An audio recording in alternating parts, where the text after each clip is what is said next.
शादी के बाद विदाई का समय था। नेहा अपनी माँ से मिलने के बाद अपने पिता से लिपट कर रो रही थी और वहाँ मौजूद सभी लोगों की भी आंखों में आंसू थे। उस समय नेहा ने घूंघट निकाला हुआ था और अब उसका विदा होकर ससुराल जाने का समय हो गया था। तो जैसे ही नेहा रोती हुई कार में बैठने लगी, तभी उसकी छोटी बहन रोती हुई उससे दोबारा लिपट कर रोने लगी।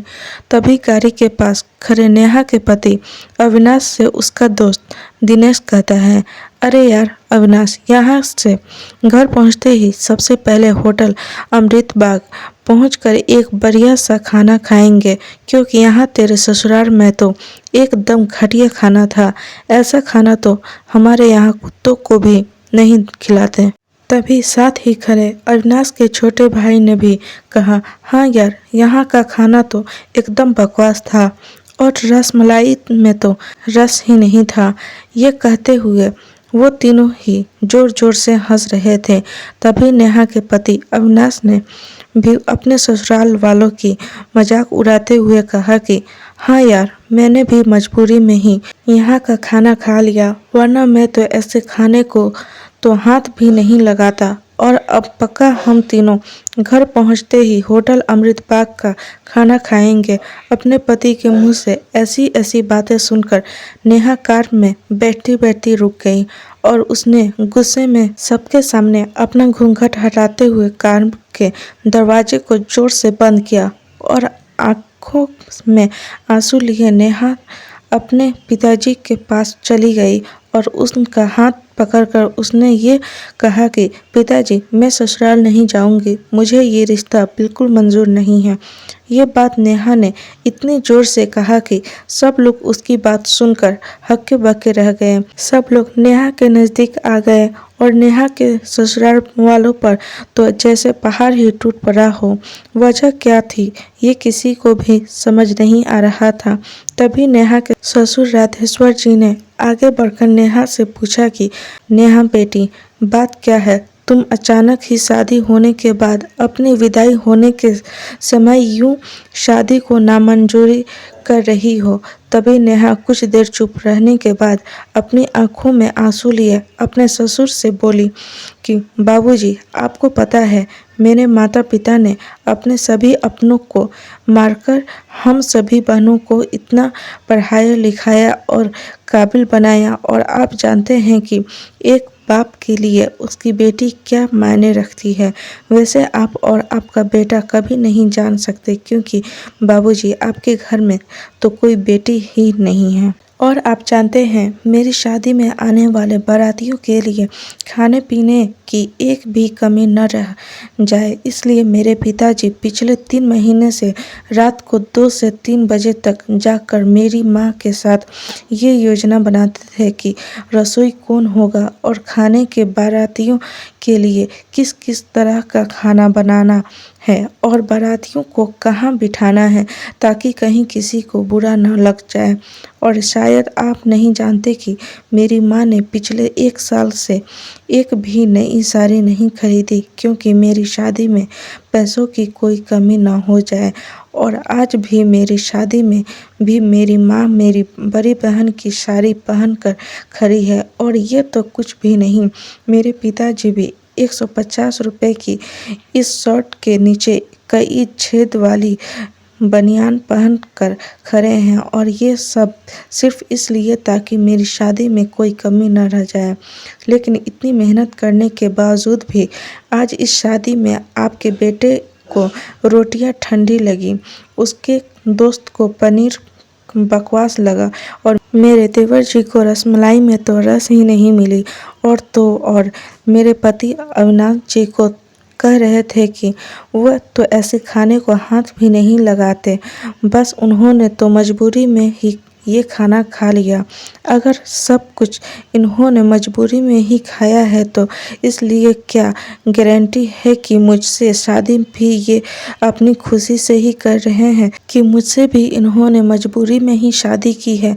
और नेहा रोते हुए अपने ससुर से ये भी कह रही थी कि जिस माता पिता ने मेरी शादी में दिन देखा न रात, बस शादी की तैयारियों में लगे रहे। उन माता पिता पर आज आपके बेटे और उनके दोस्त यूं जोर जोर से हंस रहे हैं और उनकी इतनी बेइज्जत कर रहे हैं। आपके घर में माता पिता की इतनी ही इज्जत होती है। तभी नेहा के ससुर ने कहा कि बेटी, इतनी छोटी सी बात पर तुम इतना नाराज हो गई। तो नेहा ने अपने ससुर की बात को काटते हुए कहा कि बाबूजी, ये छोटी सी बात नहीं है। अगर शादी के बाद मैं भी आपकी इज्जत न करूं तो आपको कैसा लगेगा। ये सुनते ही नेहा के ससुर ने शर्म के मारे अपनी आंखें नीची कर ली।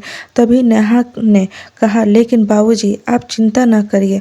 हमारे अंदर हमारे अच्छे माता पिता के संस्कार है। किसी की बेइज्जती करना, ये सब हमारे माता पिता ने हमें कभी नहीं सिखाया है। ये सुनते ही नेहा के पिताजी दयाशंकर जी ने आंखों में आंसू लिए अपनी बेटी को गले से लगा लिया और उससे कहा कि बेटी, मुझे गर्व है कि तू मेरी बेटी है और अब तू शांत हो जा। बेटी, तुझे मेरी कसम, तू इन्हें माफ कर दे और खुशी खुशी अपने ससुराल चली जा।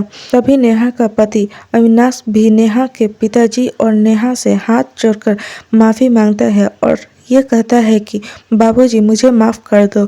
सारी गलती मेरी ही है, लेकिन आज आपकी बेटी ने मुझे एक पिता की इज्जत करना सिखा दिया और आज के बाद मैं हर किसी के माता पिता हमेशा इज्जत करूँगा। उसी वक्त नेहा के ससुर राधे श्याम जी भी आगे आकर अपनी बहू नेहा के सर पर हाथ रखकर कहते हैं कि मैं तो बहू लेने आया था, लेकिन ईश्वर बहुत कृपा है, उन्हें मुझे बहू के रूप में एक बेटी दे दी और वो भी इतने अच्छे संस्कार वाली, जो कि माता पिता का भी इतना सम्मान करती है। और अब बेटी, मेरे कहने से इन नालायकों को भी माफ कर दे। मैं हाथ जोड़ता हूँ तेरे सामने। तभी नेहा अपने ससुर जी के दोनों हाथों को पकड़ लेती है और कहती है कि नहीं बाबूजी, आप मेरे पिता के समान हैं, कृपया आप मेरे सामने हाथ ना जोड़िए। तभी नेहा के पिताजी दयाशंकर जी भी कहते कि समधी जी, आप मेरी बेटी के सामने हाथ जोड़कर कृपया हमें शर्मिंदा मत कीजिए। मेरी तो आपसे बस इतनी ही प्रार्थना है कि मेरी हमेशा आप मेरी बेटी को अपनी ही बेटी समझना और इससे कभी कोई गलती हो जाए तो इसे माफ़ कर देना।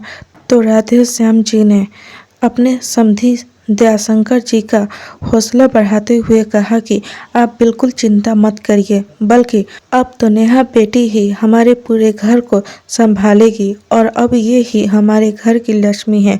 ये सुनकर नेहा के पिताजी बहुत खुश हो जाते हैं और अपनी बेटी को खुशी खुशी विदा कर देते हैं और नेहा अब राजी खुशी अपने ससुराल रवाना हो गई थी और अपने पीछे छोड़ गई थी आंसुओं से भीगी हुई अपनी माँ और पिताजी की आंखें और अपने पिता का वह आंगन, जिस आंगन में कल तक वह खूब हंसती खेलती थी। आज से इस आंगन की चिड़िया उड़ गई थी किसी दूर प्रदेश में। तो दोस्तों, बेटी माँ बाप का अभिमान वह एक अनमोल धन होती है और दोस्तों, अपनी छाती पर पत्थर रखकर वो अपनी प्यारी बेटी और अपने जिगर के टुकड़े को उसकी शादी करके उसे विदा करता है। इसलिए दोस्तों, एक बाप अपनी बेटी की शादी करके वैसे ही उससे दूर हो जाता है और हमें उसका अपमान करके उन्हें और दुखी कभी भी नहीं करना चाहिए। फ्रेंड्स, स्टोरी कैसी लगी कमेंट में बताएं। स्टोरी पसंद आए तो लाइक करें, जितने से जितने हो सके शेयर करें। अगर चैनल को सब्सक्राइब नहीं किया तो सब्सक्राइब करें। इस टाइप की आपको स्टोरी चाहिए कमेंट में बताएं। मिलते हैं नेक्स्ट वीडियो में न्यू स्टोरी के साथ। Bye bye.